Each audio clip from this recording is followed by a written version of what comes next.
తాకట్లో ఉన్న మీ బంగారాన్ని విడిపించి ఆ రోజు ఆన్లైన్ రేటుకి కొంటాం. Sharma gold company.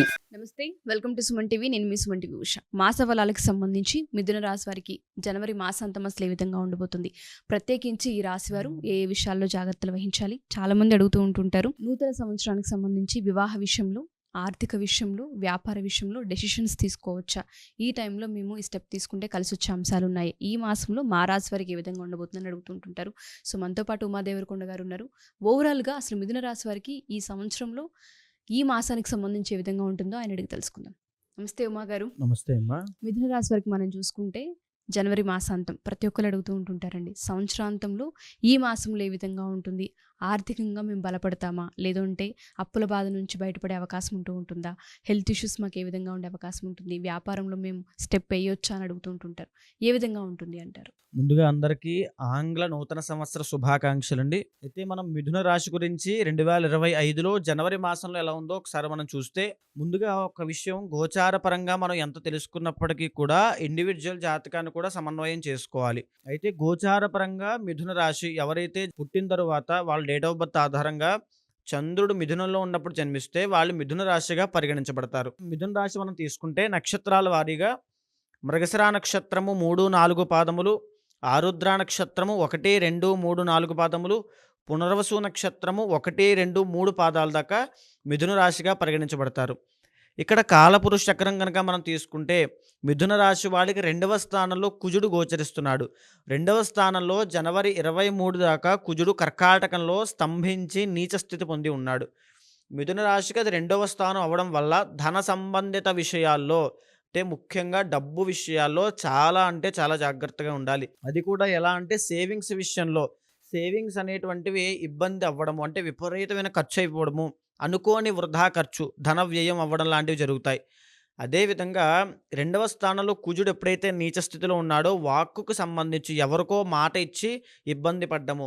దయచేసి మిథున రాశి వాళ్ళు జనవరి మాసంలో ఎవ్వరికీ మాట ఇవ్వద్దు. డబ్బులు ఇస్తానని కానీ, లేదా సంతకం పెడతానని కానీ, నీకు నేను ఉన్నానని కానీ హామీలు ఇవ్వడము, లేదా దురుసుగా మాట్లాడడము, దుర్భాషలాడడము లాంటివి చేసినా అది మీకు ఏదో విధంగా ఇబ్బంది కలిగిస్తుంటుంది.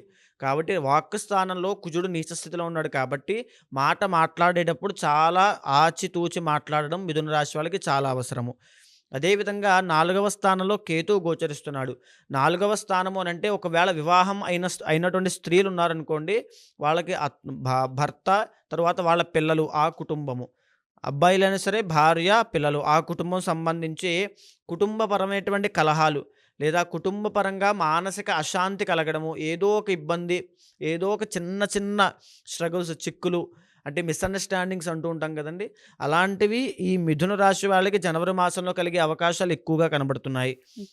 అదేవిధంగా ఎవరైనా సరే ఇల్లు కట్టుకోవాలనుకుంటున్నారు, గృహారంభం చేయాలనుకుంటున్నారు, వాళ్ళకి ఈ జనవరి మాసంలో కనుక మీరు ప్రయత్నాలు చేస్తే మీకు గృహారంభము, గృహప్రవేశము లాంటివి, అంటే ఇల్లు కట్టుకోవడము, కొనడము, స్థలం కొనడము లాంటివి ఈ జనవరి మాసంలో చాలా యోగిస్తాయి.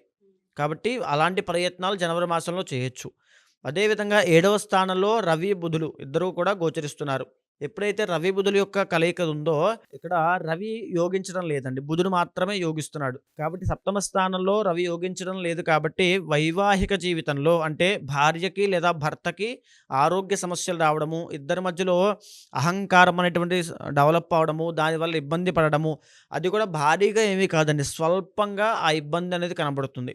ఆ మానసికంగా కాస్త ఇబ్బంది కనబడుతుంది. ఇద్దరికి కాంపిటీషన్ పెరగడము, నువ్వా నేనా అని. సో ఆ రకంగా కాస్త ఇబ్బందులుంటాయి. కానీ బుధుడు కూడా అక్కడ యోగిస్తున్నాడు కాబట్టి ఆ ఇబ్బందిని ఓవర్కమ్ చేస్తూ బుధుడు సహకరిస్తాడు. కాబట్టి ఇబ్బందులు మేజర్‌గా అయితే ఇబ్బందులు లేవు. అదేవిధంగా 9వ స్థానంలో శుక్ర, శనులు ఉండడం వల్ల డబ్బు పరంగా ఎవరైతే వాహన సౌఖ్యం, అంటే వాహనాలు కొనుగోలు చేద్దాం అనుకుంటున్నారో, నూతన వస్తువులు కొనాలనుకుంటున్నారో, ఇంట్లోకి ఇంటీరియర్స్ అవ్వచ్చు, ఫర్నిచర్ అవ్వచ్చు, లేకపోతే లగ్జరీ ఐటెమ్స్ కొనాలనుకుంటున్నారో, నూతన వస్త్రాలు, కొత్త బట్టలు కొనుక్కోవాలనుకుంటున్నారో వాళ్ళందరికీ, ఈ మిథున రాశి వాళ్ళందరికీ కూడా నూతన వస్త్రములు, నూతన వస్తువులు, నూతన వాహనములు అన్నీ కూడా కొత్తదనాన్ని ఈ జనవరి మాసంలో చూడబోతున్నారు. శుక్రుడు చాలా బాగున్నాడు కాబట్టి. దాంతో పాటు 9వ స్థానంలో శని గోచరిస్తున్నాడు కాబట్టి ఉద్యోగపరంగా కాస్త బ్రేక్ అనేది రాబోతోంది. అంటే ఎక్కువగా ఈ జనవరి మాసంలో మిథున రాశి వాళ్ళు సెలవు పెట్టడము, మానేయడము, లేకపోతే తర్వాత వెళ్దాంలే, తర్వాత చూద్దాంలే అని చెప్పి వాటిని కాస్త పాజ్ చేయడము లాంటివి ఎక్కువగా గోచరిస్తూ ఉంటాయి. ముఖ్యంగా ఈ జనవరి మాసంలో మిథున రాశి వాళ్ళకి ఈ కొత్తదనం వల్ల కొత్త ఉత్సాహంతో, ఒక కొత్త రిఫ్రెష్‌మెంట్‌తో జనవరి మాసం రాగానే 2025 రాగానే ఎంత ఉత్సాహం ఉంటుందో, అలా మిథున రాశి వాళ్ళకి జనవరి మాసం చాలా ఉత్సాహంగా ఉండబోతోంది. ఇక 10వ స్థానంలో రాహువు గోచరించడం వల్ల ఉద్యోగ విషయాల్లో, అంటే ఉద్యోగ ప్రయత్నం చేస్తూ ఉంటారు కొంతమంది. కొత్త కొత్త ఉద్యోగాల ప్రయత్నం చేసే వాళ్ళకి కాస్త నిరాశ కలుగుతుందనే చెప్పాలి. ఓకే.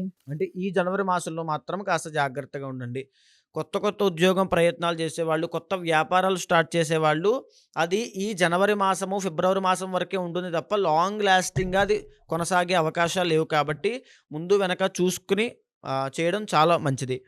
అదేవిధంగా మిథున రాశి వాళ్ళకి 12వ స్థానంలో గురుడు గోచరిస్తున్నాడు కాబట్టి అనుకోని ధన వ్యయం, అంటే అప్పులు చేయాల్సి రావడము, కొత్త కొత్త రుణాలు, ఎందుకనంటే 12వ స్థానంలో గురుడు ఒక లోన్ పెట్టించడమో, ఒక ఈఎంఐస్‌లో కొత్త కొత్త వస్తువులు కొనుగోలు చేయడం లాంటివి చేస్తాడు కాబట్టి అందులో కూడా వృషభంలో ఉన్నాడు కాబట్టి కొత్త కొత్త నూతన వస్త్రాలకి, నూతనమైనటువంటి వాహనాలకి ఈఎంఐస్, లోన్స్‌కి వాటికి ఖర్చు పెట్టడము లాంటివి జరుగుతాయి. సో, అంతా కూడా శుభమే కనిపిస్తోంది. ఎక్కడ కూడా అశుభం ఏమీ కనబడట్లేదు. కాబట్టి ఈ యొక్క జనవరి మాసంలో రాబోయే వైకుంఠ ఏకాదశి నాడు మిథున రాశి వాళ్ళు కనుక వెంకటేశ్వర స్వామి దర్శనం చేసుకున్నా, విష్ణుమూర్తి యొక్క ఆరాధన చేసినా విశేషమైన ఫలితాలుంటాయి. మిథున రాశి వాళ్ళకున్న స్వల్ప దోషాలు కూడా తొలగిపోతాయి. ప్రత్యేకించి ఈ రాశి వారికి మనం చూసుకుంటే అపాయింట్మెంట్ కావాలి అనుకుంటున్నాం. అంతర్గత జాతకాన్ని బట్టే మిగతాది డిపెండ్ అయి ఉంటుందని చెప్తూ ఉంటుంటారు. చాలామంది ఈ సంవత్సరంలో ప్రత్యేకించి వాహనాలు కొనాలనుకునే వాళ్ళు ఉంటూ ఉంటారు, వ్యాపారాలు పెట్టాలనుకునే వాళ్ళు ఉంటుంటారు, ఆర్థిక సమస్యల నుంచి బయటపడాలనుకునే వాళ్ళు ఉంటూ ఉంటారు. మీరు అన్నట్టుగా నవగ్రహాలకు సంబంధించిన దోషాలు కూడా కొన్ని ఉంటూ ఉంటాయి. సో, ఒకసారి మిమ్మల్ని కలవాలి అనుకున్నా, మాట్లాడాలి అనుకున్నా ఏ విధంగా అంటారు? మీ యొక్క గ్రహచారము ఇండివిడ్యువల్ జాతకం మీద మిగిలిన 60% జాతకము ఆధారపడి ఉంటుంది. ఒకవేళ ఇక్కడ ఎన్ని దోషాలు ఉన్నప్పటికీ కూడా అక్కడ కాస్త కొన్ని యోగాలు ఉన్నాయనుకోండి, గజకేసరి యోగం లాంటివి, మీ జాతకం అమోఘంగా ఉంటుంది. లేదు అక్కడ మీది దరిద్రంగా ఉంది, చాలా ఇబ్బందికరంగా ఉంది అనుకోండి, దోషాలు ఎక్కువగా ఉన్నాయనుకోండి, ఇక్కడ ఎంత బాగున్నా ఆ ఇబ్బంది మీకు కనబడుతూనే ఉంటుంది. కాబట్టి ఎప్పుడు కూడా రెండిటిని సమన్వయం చేసుకుంటూ పరిహారాలు ఆచరిస్తే వెంటనే శీఘ్రంగా ఫలితాలు పొందుతారు. ఈ రాశి వారు కనుక ఈ వీడియో చూస్తే, మీరు కనుక ఒకవేళ కన్సల్ట్ అవ్వాలి అనుకుంటే, అంతర్గత జాతకం చూపించుకోవాలి అనుకుంటే డెఫినెట్గా అప్రోచ్ అవ్వచ్చు. అది ఆఫ్లైన్ త్రూ ఉంటూ ఉంటుంది, ఆన్లైన్ త్రూ ఉంటూ ఉంటుంది. ఎవరైనా సరే కలిసి మా రాశి వారికి ఏ విధంగా ఉంటుంది, దాంతోపాటు ఏ విషయాల్లో పర్టికులర్గా జాగ్రత్తలు వహించాలన్న వాటిపైన మీకు వివరణ ఇస్తూ ఉంటుంటారు. నవగ్రహ దోషాలకు సంబంధించి కూడా కొన్ని ఉంటాయి కాబట్టి వాటి గురించి మీరు తెలుసుకోవాలి అనుకుని అప్రోచ్ అవ్వచ్చు. కింద స్క్రోల్ అవుతున్న కాంటాక్ట్ నెంబర్ని కాంటాక్ట్ చేస్తే ఉమాదేవరకొండ గారి టీం మీకు పూర్తి వివరాలు అందిస్తారు. Thank you.